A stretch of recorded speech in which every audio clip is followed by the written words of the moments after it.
Hi, I'm Liz Harmon, and welcome to Snack-Sized Civics. It's a program sponsored by the League of Women Voters and the VFW. Today we're talking about the rule of law with well-known retired attorney David Stowman. Welcome, David. Well, thank you. Thank you for inviting me here today. We're happy to have you. We're lucky to have you. I want to know, what exactly is rule of law? Why is it important?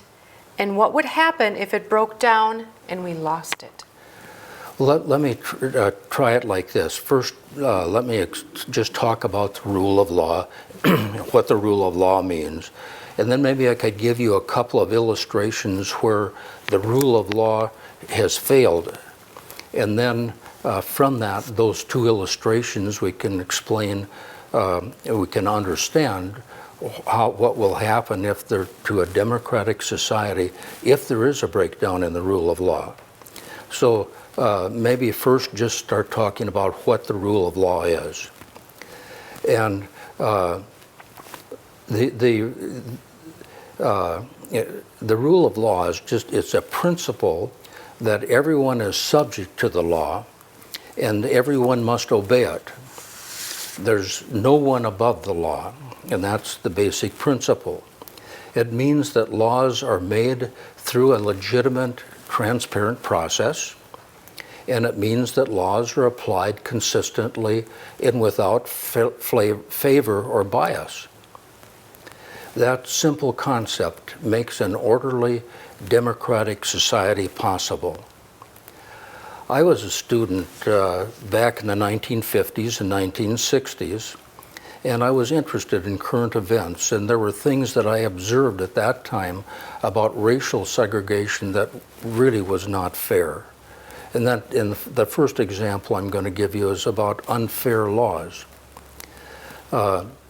Jim Crow laws is what they were called, and they were enforced racial segregation in the southern states.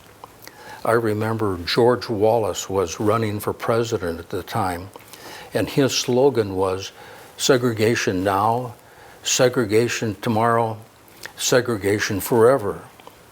And at that time, you know, the restrooms and drinking fountains, they were marked white or colored, and you could only associate with them because of the color of your skin. And black people were put in jail because they sat at white counters or white lunch counters only. And even the Minnesota Twins were subject to these laws.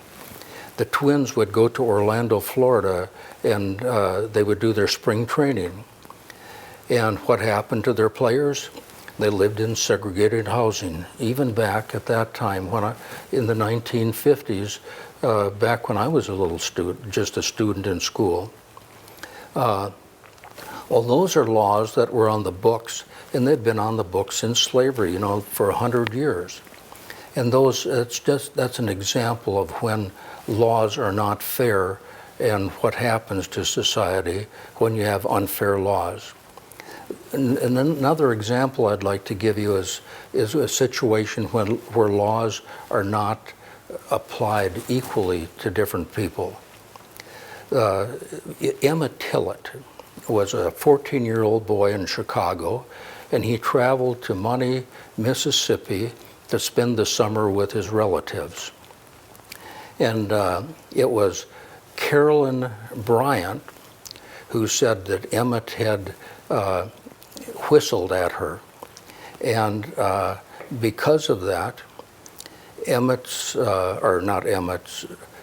Bryant's husband, along with his half-brother, J.W. Milan, they abducted him.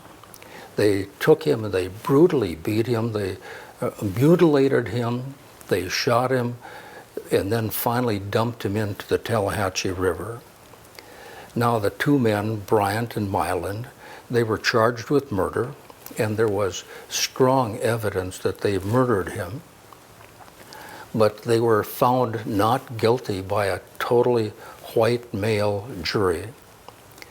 And afterward, some of the jurors confessed that they were convinced that he really had murdered Emmett Tillett, but they would not convict a white man of murdering a black boy. And that was the culture of Mississippi at the time. Well, it was a few months later that Bryant and Milan, they sold their stories to Look magazine. And because there's double jeopardy laws, the men could not be retried, and they openly confessed to the murders. And so that's an example of when laws were not properly applied. So the first one I've talked to you about, laws were unfair. This is where laws were not properly applied. And so there was a failure of the rule of law in both those situations. Well, you asked, what does that do to a free and open society? Well, there was a lot of turmoil in the U.S. back in the late 50s and early 60s. And because of the oppression and events like I just told you about, there was a lot of unrest among the minority, and they rebelled. There was a lot of riots, and because of the riots, of course, you couldn't have a society where buildings are burned and so forth, and so force was applied. Police with dogs and National Guard, and everybody came in to enforce the law against the people who were rioting, and it turned into near anarchy, not completely, but it was a tenuous time. And for example, the force they had in Los Angeles, there were 34 people who were killed, and 1,000 people were injured in trying to repress the riots. In Detroit, I think there were 43 that died, and there were similar carnage throughout the United States.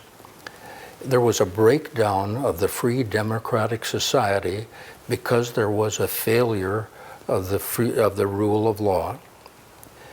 And the rule of law is necessary for a free democratic society to exist. Laws must be fair. Laws have to be applied consistently and without favor or bias.